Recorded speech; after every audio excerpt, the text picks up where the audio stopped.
ಯುದ್ಧದ ಕಾರ್ಮೋಡದ ನಡುವೆಯೇ ಚಿನ್ನದ ಬೆಲೆಯಲ್ಲಿ ಭಾರೀ ಇಳಿಕೆ. ಹಳದಿ ಲೋಹದ ದರದಲ್ಲಿ ಬರೋಬ್ಬರಿ 30,000 ರೂಪಾಯಿ ಕುಸಿತ. ಇರಾನ್ ಮತ್ತು ಇಸ್ರೇಲ್ ನಡುವಿನ ಕ್ಷಿಪಣಿ ದಾಳಿಗಳ ತೀವ್ರತೆಯ ನಡುವೆ ಜಾಗತಿಕ ಮಾರುಕಟ್ಟೆಯ ಏರುಪೇರಿನಿಂದಾಗಿ ಇಂದು ಚಿನ್ನ ಮತ್ತು ಬೆಳ್ಳಿಯ ಬೆಲೆಯಲ್ಲಿ ಭಾರೀ ವ್ಯತ್ಯಾಸ ಕಂಡುಬಂದಿದೆ. ದೇಶದಲ್ಲಿಂದು 24 ಕ್ಯಾರೆಟ್ ಚಿನ್ನದ ಬೆಲೆ 10 ಗ್ರಾಂಗೆ 1,69,800 ರೂಪಾಯಿ ತಲುಪಿದ್ದು, 22 ಕ್ಯಾರೆಟ್ ಚಿನ್ನದ ಬೆಲೆ 10 ಗ್ರಾಂಗೆ 1,55,650 ರೂಪಾಯಿ ದಾಖಲಾಗಿದೆ. ಬೆಂಗಳೂರು ಸೇರಿದಂತೆ ದೆಹಲಿ, ಮುಂಬೈ ಮತ್ತು ಕೋಲ್ಕತ್ತಾದಂತಹ ಪ್ರಮುಖ ನಗರಗಳಲ್ಲಿ ಚಿನ್ನದ ದರದಲ್ಲಿ ಸರಾಸರಿ 30,000 ರೂಪಾಯಿಗಳಿಗಿಂತಲೂ ಅಧಿಕ ಇಳಿಕೆಯಾಗಿರುವುದು ಗ್ರಾಹಕರಲ್ಲಿ ಅಚ್ಚರಿ ಮೂಡಿಸಿದೆ.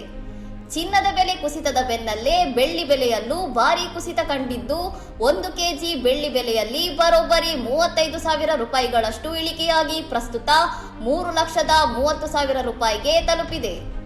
ಯುದ್ಧದ ಸನ್ನಿವೇಶಗಳು ಸಾಮಾನ್ಯವಾಗಿ ಲೋಹದ ಬೆಲೆ ಏರಿಕೆಗೆ ಕಾರಣವಾಗುತ್ತವೆ.